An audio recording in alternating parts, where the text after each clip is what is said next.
never realized how lucky I was to be alive until now. It's funny how this thought doesn't even exist until a person goes through something traumatic. About 3 years ago, I came home from college for about a week. My brother had just been promoted at the police station, and my parents wanted to throw a celebration for him. It was a nice week off from classes, and a special treat to me too, since my birthday was coming up that same week. While I was there, he told me some pretty depressing news. Our childhood home had been abandoned by the family that bought it from us, and was about to be torn down. Of course, I was immediately emotional. That was where we grew up. It was on a farm just outside the city, so we had plenty of room to play outside. As siblings, we were best friends, but we also did everything to get on each other's nerves. We'd do stupid little things like borrow each other's video games without asking and return them all in different cases. That was a bad habit of mine. What my brother did to me was even more annoying. He would talk late at night or just flat out be really noisy, and it always kept me awake. Not just that, but every time I told our parents, he said I was the one keeping him up. He would always tell our parents that I was the one doing whatever it was he was doing to me, like he was beating me at some stupid game or something. It's weird how that's the first thing that comes to mind when he told me about the house. He offered to take me over there one last time before it gets demolished, and I couldn't refuse. So we drove an hour and a half to the old house, listening to music that our parents listened to when we were kids.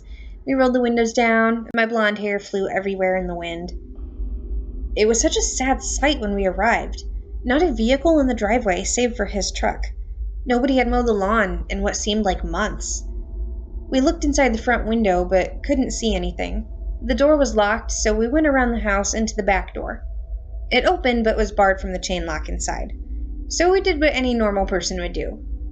Well, rather, my brother did it. He smashed open the window that was right beside the door and stuck his arm through to open the chain lock. It looked like the last family had the same windows that we had. They didn't open from either side. It was just a slab of glass with no screen or anything. It was saddening to see it smashed since it was my childhood home, especially since they were very well insulated, but nevertheless, I wanted to go inside before it was demolished. I followed him inside, and to our surprise, a lot of furniture was still inside. Dusty, but in very good condition. "You know we have to take this, right?" I suggested, rubbing the dusty but smooth surface of the kitchen table. After all, he did have a truck, and between the two of us, heavy lifting has never been an issue. "I wonder what else they left behind," is all he commented before walking down the hall to our right, entering what used to be his bedroom all the way at the end. I did the same, disappointed to see that mine had been turned into a boring office room. I could hear my brother flipping through newspaper pages in the room next to mine, but I could tell by the speed that he wasn't really reading it. I figured he must have been looking for the comics. From my bedroom door, I could see the bathroom hadn't changed at all, really. Looked like they got rid of the gaudy brown ceramic on the shower walls and replaced it with white tiles, but that's about it. The closet door in my room was still missing, but it looked like they had no use for an office closet anyway. It was completely empty. "Amanda," I heard my brother whisper from his old bedroom. "Check this out." "What?" I returned, glancing in the direction of my closet, as if I could see straight through to the other side of the wall. I was greeted only by the image of my own face in the mirror built into the wall of my closet. "Just come here." "Why are you whispering?" I questioned, finding myself whispering in return. I rolled my eyes as I awaited an answer that never came, and I headed into the adjacent room to meet with my brother, who had already lost interest in whatever it was that had intrigued him. "Hey, will you hold on to this? There's some good comics in this one," he said before shoving the paper inside my open purse and continuing. "I wonder what they did to Mom and Dad's room." He pushed open the cracked bedroom door across the hall from his own room, and what we saw in there is permanently burned into my eyes. I wanted to scream, but my body wouldn't let me. My parents' old bedroom, which used to have plain white walls and off-white carpeting, was now almost completely red. And it wasn't paint. I'm a fan of splatter paint patterns myself, and I know what I saw wasn't from that technique. I threw up in my mouth when the sight met my eyes. A limbless torso and face lied on the bed. I'll never forget the look on the victim's face, even though I knew I couldn't look at it for too long. Bright blue eyes, wide open, stared back at me in horror. It was like looking in a mirror. Her eyes and horrified expression both matched mine. We didn't need to speak to tell each other we needed to get out of that house right then and there. In fact, we couldn't speak. We didn't know if the woman's killer was still in the house or not, but we certainly weren't sticking around long enough to find out. Quietly, we undid the chain on the front door and walked out quietly, my brother with his gun raised. We went out to the truck and locked ourselves in before calling some other guys from the police station. By the time they arrived, we were still catching our breaths. Adrenaline was running, and I was nothing short of scared for my life. We went home after his fellow officers assured us the killer had taken off probably hours ago. Still, we felt uneasy. We went home and tried not to burden our parents with the issue, and tried as hard as we could just to get it off our minds. My brother started looking through the newspaper he had taken from my purse and dove directly into the comics as if it would somehow erase his memories. "What's with you?" I asked him that night. "Aren't you used to that sort of thing by now?" "It's different," he answered, changing his tone to a whisper so our parents would no longer hear. "I've never dealt with a murder scene in my childhood home." I didn't have a response, so I just watched him mindlessly indulge in silly comics. I figured I'd try the same, but it wasn't entertaining. "I can't believe you called me into your room to look at this. It's really not that funny," I blurted out, ashamed. Maybe it was funny, but my mood was making humor difficult to obtain. I should have respected his technique of getting the murder scene off his mind, but my words seemed to only provoke more thoughts. "What?" "When I was in my old room, you called me over to look at this. It's not that great." "I didn't call you over," he said, not seeming as concerned as I was. He flipped the page to an article about missing women in our home county. I couldn't help but look into it, as the cover picture was eerily familiar. It was the limbless face that stared back at me from my parents' old bedroom. Below listed were at least 10 other women in that area who had gone missing since 2003, the year we moved. As I glanced through the pictures, I noticed two things. First, they all had blonde hair. Second, the earlier the year, the younger the girls seemed to be when reported missing. His words finally registered with me. "Yeah, you did." It took me a few tries to get that first word out. "You whispered, 'Hey Amanda, check this out.'" He didn't respond, but his eyes said everything that I was already thinking.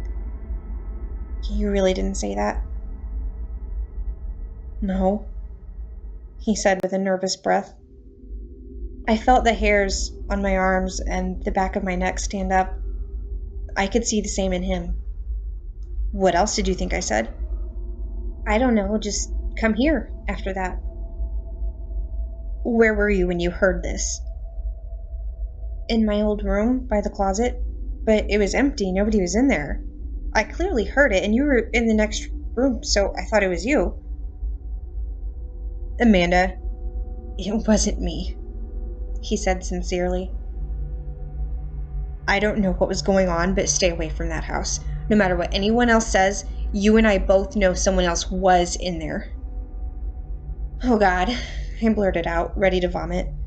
I sat down. I suddenly felt dizzy and weak. "Amanda, it's okay. You're here now." "No," I started to say. I didn't know how to express my feeling of unease, but he interrupted me before I could say anything else. I didn't hear anything he said, though. We were inches away from a killer and could have easily ended up like the body in our parents' old bedroom. That was all I could think about for days. My brother was always the strong one in the family, but even with his level-headedness, I no longer felt safe, not even in my parents' guest bedroom. Our childhood home was a small house and was difficult to hide in. I just couldn't fathom how it could have been possible that someone else was there. If it was just one word, I could have passed it off as my mind playing tricks on me, but I heard someone say my name. We actually conversed. I responded, and he spoke again. He had to have been directly in front of me, and I couldn't see him. After I went back to college, my brother called me up to tell me how the demolition went. He didn't sound too thrilled about being there. At first, I just assumed it was the thought of our childhood home being destroyed that upset him, but then he told me what happened when it was being demolished. After a good number of the walls got knocked down, My brother noticed something about the house that he had never seen before, and I'm not sure if I'm lucky or unfortunate to not have seen it. He said there was a hidden layout of the house. There were rooms throughout the house that we never had access to or even knew about. The spaces between the walls were just big enough for a thin person to walk through to get from one room to another. There were small rooms above and below the main floors that I am appalled to have never known about. The entire south side of the house had livable rooms above the ceiling and below the floor. The part that scares me the most is that, according to my brother, these rooms were directly above and below our childhood bedrooms. Little did I know, the back of the paper-thin wall in my tiny closet was actually a door that led to the inside of the wall and could only be opened from the inside. My brother took pictures on his phone and sent them to me, and tested everything for fingerprints before allowing the demolition to continue. It was so well hidden. There was a lock on the door, which is on the inside, and it was a deadbolt. There was no knob. The door seemed to only open inward. When being pushed closed and disguising itself as the back wall to my closet, it would be stopped by the low ceiling and slightly raised carpeted floor. You wouldn't even be able to tell there was a space beneath the door. The walls closed in just enough so that you wouldn't be able to see the cracks between the door and the inside wall. What I thought was the back wall of my closet also had some built-in jewelry hooks to the side of the mirror. Not once as a child did I ever consider the possibility of these hooks being used to pull the door shut. The shelving unit toward the top of my closet had a false back, too, with enough force, which, according to my brother, wasn't much, but enough to not accidentally bump it. You could actually shift the wall left and right just a few inches. This was kind of like a secondary deadbolt that would lock the secret room from the outside. It was connected to some sort of stick that protruded just enough to stick into the door and push another bolt over into the wall beside the door, so it couldn't be accidentally pushed in and lead to the discovery of this room. Whoever designed this house was a genius, but I don't ever want to know what their intentions were. I'm just thankful that house has been destroyed. It's terrifying enough having stumbled across a corpse, but being inches away from a killer without even realizing it is especially damaging. What's even more unsettling, police still to this day haven't been able to put a name or description to the woman's killer. What's most concerning to me, though, is realizing that he must have been there for a very long time, enough to know me by name, watching me from the other side of that mirror, and I may never even understand why, but I will never feel at home again.